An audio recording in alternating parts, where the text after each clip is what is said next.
అందరికీ నమస్కారం. తూర్పుగోదావరి జిల్లా కాంగ్రెస్ పార్టీ ఆధ్వర్యంలో ఎస్ఐఆర్పై BLA-1 అభ్యర్థుల నియామక కార్యక్రమం నిర్వహించడం జరుగుతుంది. ఈ BLA-1 అభ్యర్థుల్ని నియామక పత్రాన్ని అందజేయడానికి ముఖ్య అతిథిగా CWC సభ్యులు రాజమండ్రి పార్లమెంట్ కాంగ్రెస్ పార్టీ అభ్యర్థి అయిన శ్రీ గిడుగు రుద్రరాజు గారు రావడం, అలాగే ఎస్ఐఆర్పై కాంగ్రెస్ పార్టీ శ్రేణులందరికీ కూడా దిశానిర్దేశం చేయడంతో పాటు జరగబోయే ఎస్ఐఆర్ కార్యక్రమంలో కాంగ్రెస్ పార్టీ శ్రేణులు అందరూ కూడా పాల్గొని ఏదైతే ఈ కార్యక్రమం చేత అధికార పార్టీ దళితులు మైనార్టీ ఓట్లని దూరం చేసే ప్రక్రియ చేస్తుందో అలాంటి ప్రతి చోట కూడా BLA-2గా కాంగ్రెస్ పార్టీ రిప్రజెంటేటివ్స్ ఎవరైతే ఉన్నారో వాళ్ళందరూ కూడా అలాంటి ప్రక్రియను అడ్డుకునే పోరాటం చేయడానికి ఏ విధంగా ముందుకెళ్లాలని చెప్పి పెద్దలు రుద్రరాజు గారు ఇప్పుడు దిశానిర్దేశం చేస్తారు. ఇప్పుడు ముందు రుద్రరాజు గారు మాట్లాడారు. అందరికీ నమస్కారం. ఆఫ్ ఇండియా వారు ప్రకటించినటువంటి మేరకు SIR అనేటువంటి కార్యక్రమాన్ని వివిధ రాష్ట్రాల్లో చేపట్టడం జరుగుతోంది. స్పెషల్ ఇంటెన్సివ్ రివిజన్ అంటే మనకున్నటువంటి ఓటర్ లిస్ట్ని ఐడెంటిఫై చేసి దానిలో out of or door lock or dead వీటిలన్నింటినీ చూడడం కోసం చాలా సంవత్సరాలుగా ఈ ప్రక్రియ జరుగుతూనే ఉంది దేశవ్యాప్తంగా. అయితే లేటెస్ట్గా భారతీయ జనతా పార్టీ నేతృత్వంలోని ఎలక్షన్ కమిషన్ ఆఫ్ ఇండియా ఇది ఒక భారతీయ జనతా పార్టీకి ఒక ఫ్రంటల్ ఆర్గనైజేషన్గా అయిపోయింది. ఒక అటానమస్ బాడీ, కాన్స్టిట్యూషనల్ అథారిటీగా ఉండవలసినటువంటి ఎలక్షన్ కమిషన్ ఆఫ్ ఇండియా పూర్తిగా భారతీయ జనతా పార్టీ యువ మార్చ్ లాగానో, మహిళా మార్చ్ లాగానో, విద్యార్థులకు సంబంధించి ABVP లాగానో అయిపోయినటువంటి పరిస్థితి. చాలా దురదృష్టకరమైనటువంటి సంఘటన. దీంట్లో పెద్ద రాకెట్ సైన్స్ ఏం లేదు, సింపుల్ అండర్స్టాండింగ్. స్వాతంత్రం సిద్ధించినప్పటికీ ఇప్పటికీ జనాభా ఈ దేశంలో పెరిగిన వాటా వాస్తవమా కాదా? పెరిగారు. అదేవిధంగా మన రాజమండ్రిలో కూడా ప్రతి సంవత్సరం ఎంతో కొంతమంది చుట్టుపక్కల గ్రామాల నుంచి ఇచ్చి ఈ ప్రాంతంలో పెరుగుతున్నటువంటి మాట వాస్తవం. అయితే ఈ రివ్యూ జరిగినటువంటి రాష్ట్రాల్లో జనాభా ఏ ప్రాతిపదికలో అయితే పెరుగుతుందో, ఇప్పుడు సుమారు 140 కోట్లు ఉన్నటువంటి ఈ దేశంలో భారత రాజ్యాంగం ఏం చెప్పిందంటే, అంబేద్కర్ గారి నేతృత్వంలో కాంగ్రెస్ పార్టీ ఆనాడు ఇచ్చినటువంటి భారత రాజ్యాంగం 18 సంవత్సరాలకి ఓటు హక్కు అనేటువంటిది ఇవ్వడం జరిగింది. గతంలో 21 సంవత్సరాలకు ఉండేది. దాన్ని రాజీవ్ గాంధీ గారు ఈ దేశ ప్రధానిగా అయిన తర్వాత యువతకి అవకాశం కల్పించాలి, ఈ దేశంలో నాయకత్వం ఏ విధంగా ఉండాలి అనేటువంటి ఆలోచనకి యువతకి అవకాశం ఇవ్వాలని దాన్ని మనం అడల్ట్ ఫ్రాంచైజ్ అంటారు. దాన్ని 18 సంవత్సరాలకు తగ్గించాం మనం. ఈ 18 సంవత్సరాలకు తగ్గించినటువంటి నేపథ్యంలో దేశ జనాభా కానీ రాష్ట్ర జనాభా కానీ పెరుగుతూ ఉంటే ప్రపోర్షనేట్గా ఈ 18 సంవత్సరాల వయసు ఉన్నటువంటి వాళ్ళు కూడా పెరిగేటువంటి పరిస్థితి ఉంటుంది. అయితే మనం చూసినటువంటి ఉత్తరప్రదేశ్లో 1 కోటి ఓట్లు తగ్గించేశారు గతంతో పాటు పోస్తే. బీహార్లో ఓట్లు తగ్గించేశారు, బెంగాల్లో ఓట్లు తగ్గించేశారు, హర్యానాలో ఓట్లు తగ్గించేశారు. ఇలా వరుసగా ప్రతి రాష్ట్రంలోనూ కూడా ఓట్లు తగ్గిస్తున్నారు. ఎవరు ఓట్లు తగ్గిస్తున్నారు? మైనారిటీస్ కానీ, అట్టడుగు వర్గాలు కానీ, పేద ప్రజలు కానీ.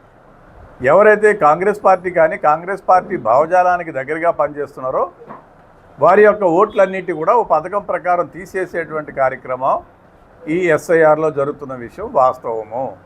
ఎందుకంటే మనకి జనాభా ప్రాతిపదిక మీద తీసుకున్నప్పుడు దీనికి ఎలిజిబిలిటీ క్రైటీరియా ఏమిటంటే ఓన్లీ 18 సంవత్సరాలు దాటినటువంటి యువకులు కానీ, యువతి కానీ, యువకుడు కానీ మనం ఓటు హక్కు ఇవ్వాలి.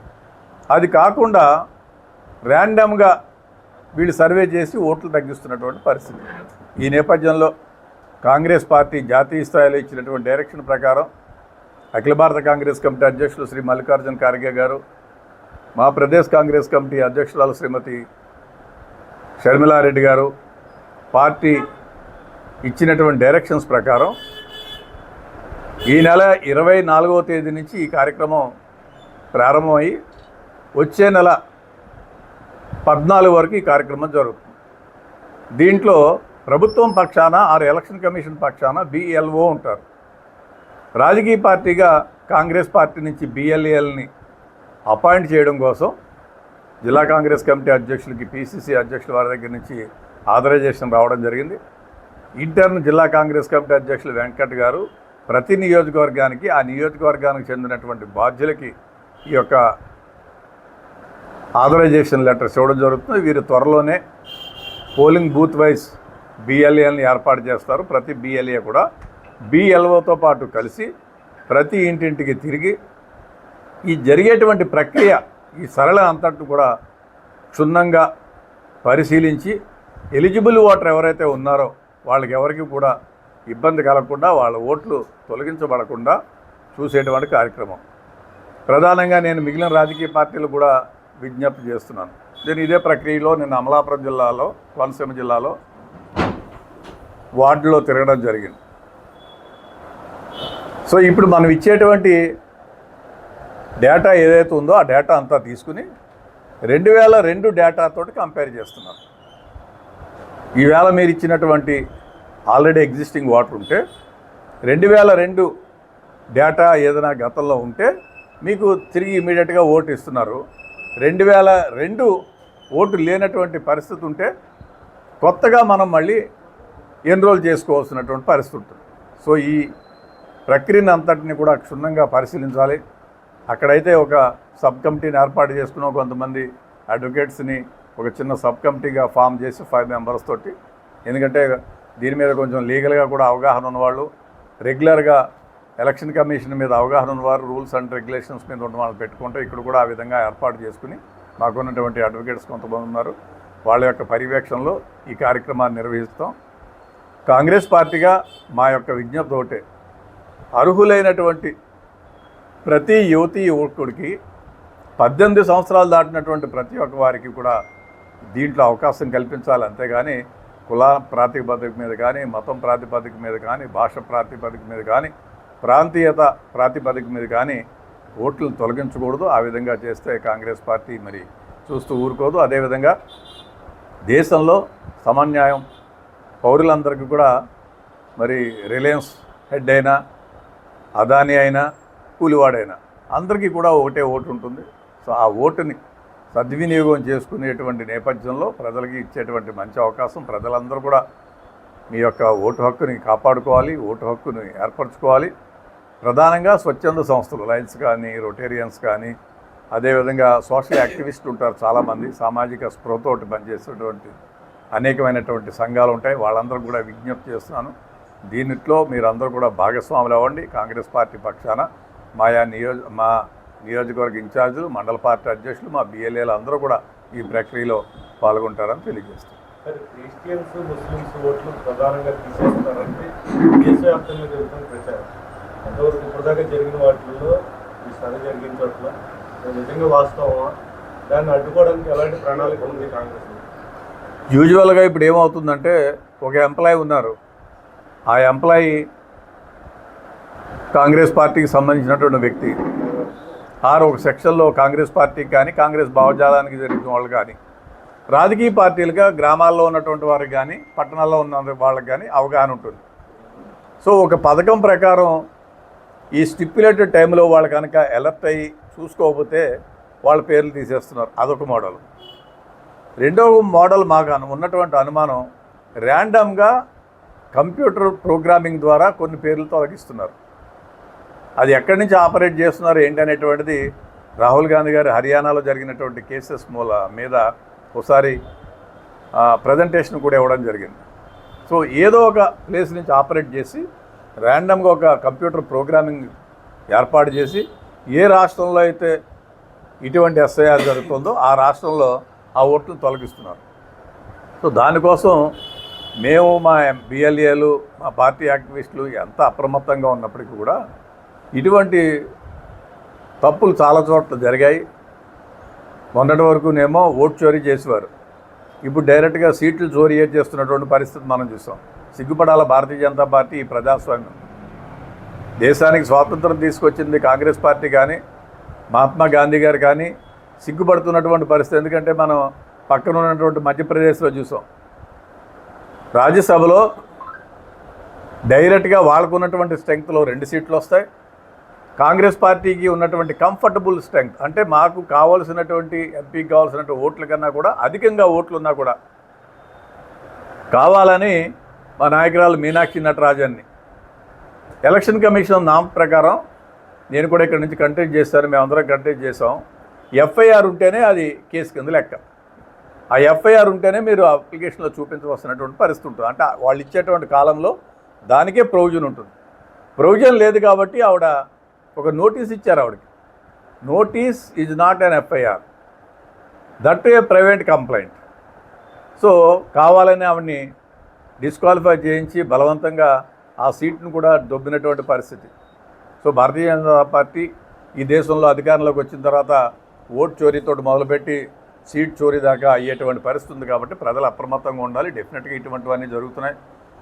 నిన్న మనం చూసినటువంటి జార్ఖండ్లో ఎన్నికల్లో భారతీయ జనతా పార్టీకి టోటల్గా ఉన్నటువంటి ఎమ్మెల్యేల స్ట్రెంగ్త్ అంతా వాళ్ళ అభ్యర్థిగా ఇండిపెండెంట్గా పోటీ పెట్టినటువంటి వచ్చినటువంటి అభ్యర్థిగా అంతా ఇవన్నీ జరుగుతున్నాయి. నాది ఒకటే సలహా భారతీయ జనతా పార్టీకి, ఈ మనం షేర్లు మార్కెట్లు కొనుక్కోవడానికి స్టాక్ ఎక్స్చేంజ్ అని ఉంటుంది, దాన్ని సెబీ అని కంట్రోల్ చేస్తూ ఉంటుంది. సో భారతీయ జనతా పార్టీ ఎమ్మెల్యేలని ఎంపీలని కొనుక్కోవడానికి కూడా ఒక చిన్న స్టాక్ ఎక్స్చేంజ్ లాంటిది ఏర్పాటు చేసుకుంటే చాలా బాగుంటుంది అనేటువంటి నా ఆలోచన. ఎందుకంటే ఈ దేశంలో ఇంకా ప్రజాస్వామ్యం లేదు, ప్రజాస్వామ్యవాదులకి అవకాశం లేదు, అందరినీ గొంతు నిలిమి చంపేసేటువంటి పరిస్థితి, అందరినీ కూడా బై గన్ రూల్ చేసేటువంటి పరిస్థితిలోకి దేశంలో ఉన్నటువంటి నెంబర్ 1 నెంబర్ 2 వాళ్ళిద్దరూ కూడా అయిపోతున్నటువంటి పరిస్థితి. సో ఈ నేపథ్యంలో ప్రజాస్వామ్యవాదులు ప్రజాస్వామ్యం అంతా కలిసి ఉంటేనే ఈ దేశం మనగలుగుతుంది. లాంగ్ రన్లో ఇటువంటి పాలిటిక్స్ని ఎక్కడా కూడా చూడలేదు. ఏదో కొన్ని దేశాల్లో వెస్ట్రన్ కంట్రీస్లో చెప్తూ ఉంటారు, రిలీజియన్ తీసుకుని వచ్చి ప్రజాస్వామ్యంతో ముడిపెట్టడం. మన దేశంలో ఎప్పుడు లేదు. ఫస్ట్ 52లో జరిగినటువంటి ఎన్నికల నుంచి కాంగ్రెస్ పార్టీ దేశంలో అన్ని ఎన్నికలు ఫ్రీ అండ్ ఫెయిర్గా చేసింది. ఈవేళ స్లోగా మతాన్ని తీసుకుని వచ్చి భగవంతుడితోటి లింక్ చేసి ఎన్నికలు జరిపేటువంటి కొత్త ప్రక్రియని తీసుకొచ్చారు. రాముడిని అఫ్కోర్స్ మేమందరం గౌరవిస్తాం, మేమందరం పూజిస్తాం, ఇక్కడ ఉన్నటువంటి వాళ్ళందరూ కూడా మనం ఇది చేస్తాం. అదేవిధంగా మన అలీ గారు ఉన్నారు మాతో పాటు, అల్లాని పూజిస్తారు, ఇంకొకరు యేసుక్రీస్తుని చేస్తారు, ఒకరు గౌతమ బుద్ధుని పూజిస్తారు. సో బేసికల్గా సెక్యులర్ భావాలు ఉన్నటువంటి సెక్యులర్ కంట్రీలో భారత రాజ్యాంగం పేర్కొంటున్నటువంటి ఈ దేశంలో భారతీయ జనతా పార్టీ మార్కెట్లో వస్తువుల ఈ ఎమ్మెల్యేలని ఎంపీలని కొనడం అనేటువంటిది చాలా దురదృష్టకరం. అందుకనే ఓటర్లందరూ కూడా తస్మాత్ జాగ్రత్త, ప్రజాస్వామ్య విలువలను కాపాడుకోవడం అనేటువంటిది ఓటు హక్కు ద్వారానే, మార్పు అనేటువంటిది ఓటు హక్కు ద్వారానే వస్తుంది. కాబట్టి ఇదొక అవకాశం. ఈ నెల రోజులు మా పార్టీ కేడర్ అందరూ కూడా శ్రమిస్తారు, మేము కూడా శ్రమిస్తాము. మీరు కూడా అలర్ట్గా ఉండి విజిలెంట్గా ఉండి దీన్ని అందరూ కూడా ఓటర్లుగా నమోదు కావాలని కాంగ్రెస్ పార్టీగా విజ్ఞప్తి చేస్తారు. డెఫినెట్గా ప్రజాస్వామ్యంలో దేనికైనా కొంత హద్దు ఉంటుంది. సో అనేకమైనటువంటి వ్యవస్థలను చూసాం, రాజరిక పోకడల్లో ఉన్నటువంటి మోనార్కులను చూసాం. ఈవేళ జరిగేటువంటిది ఏదో ఒక రోజున తిరుగుబాటు రాకపోదు.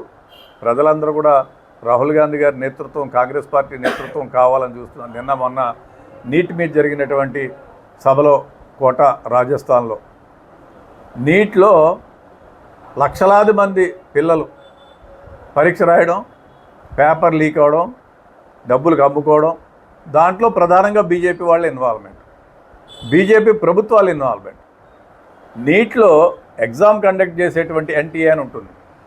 ఎన్టీఏలో 2024లో ఇలాగే నీట్ ఎగ్జామ్ కండక్ట్ చేసినటువంటి వ్యక్తిని ఎలిగేషన్స్ వస్తే తీసి ఛత్తీస్గఢ్ చీఫ్ మినిస్టర్కి ప్రిన్సిపల్ సెక్రటరీగా అపాయింట్ చేశారు. ఎంత దౌర్భాగ్యం చూడండి. ఒక వ్యక్తి మీద ఎలిగేషన్స్ వచ్చి అతను ఉన్నటువంటి వ్యవస్థని, సంస్థని సరిగ్గా సక్రమంగా నడవలేకపోతే అతను బీజేపీ ముఖ్యమంత్రి principal secretary to chief minister చేసినటువంటి పరిస్థితి. ఈ విధంగా ఎలక్షన్ కమిషన్ కానీ, ఈడీ కానీ, సిబిఐ కానీ, ఇన్కమ్ ట్యాక్స్ కానీ, government of India constitutional authority ఏవైతే ఉన్నాయో వాటిలన్నింటినీ నిర్వీర్యం చేస్తున్నారు. తప్పనిసరిగా ఈ దేశంలో రాహుల్ గాంధీ గారి నేతృత్వంలో, కాంగ్రెస్ పార్టీ నేతృత్వంలో ప్రజాస్వామ్యం వస్తుంది. ఎందుకంటే ప్రజలందరూ వెక్స్ అయిపోయారు. ఎప్పుడో ఒక రోజున రివల్యూషన్ వస్తుంది. అది త్వరలోనే 29లో ఈ దేశంలో రాబోతోంది. ప్రజలందరూ కూడా తిరిగి కాంగ్రెస్ పాలనే కావాలి, రాహుల్ గాంధీ గారు కావాలనుకుంటారు. ఎందుకంటే ఈ బిర్లా రంగాలు, ఈ దేశంలో ఉన్నటువంటి టాప్ 1 and 2 బిర్లా రంగాలు. వాళ్ళకి ప్రజాస్వామ్యం కానీ, ప్రజాస్వామ్య మౌలిక సూత్రాలు కానీ, రాజ్యాంగం కానీ, రాజ్యాంగ విలువలు కానీ ఏమీ లేవు. మనం అనేక మందిని చూసాం.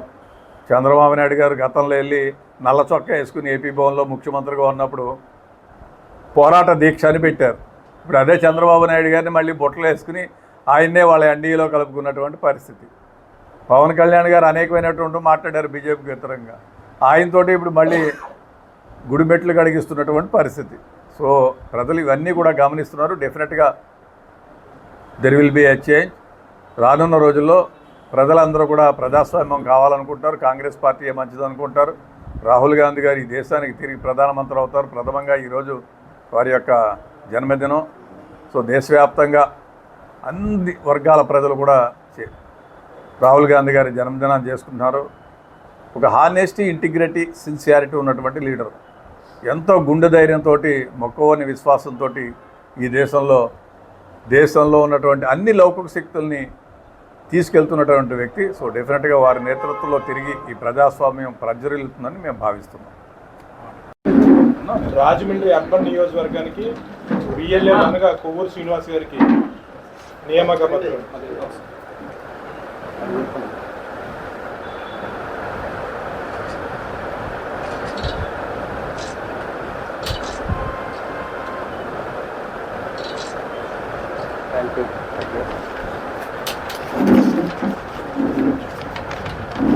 అలాగే నిడదోలు నియోజకవర్గానికి అరిగెల అరుణ్ కుమారి గారు.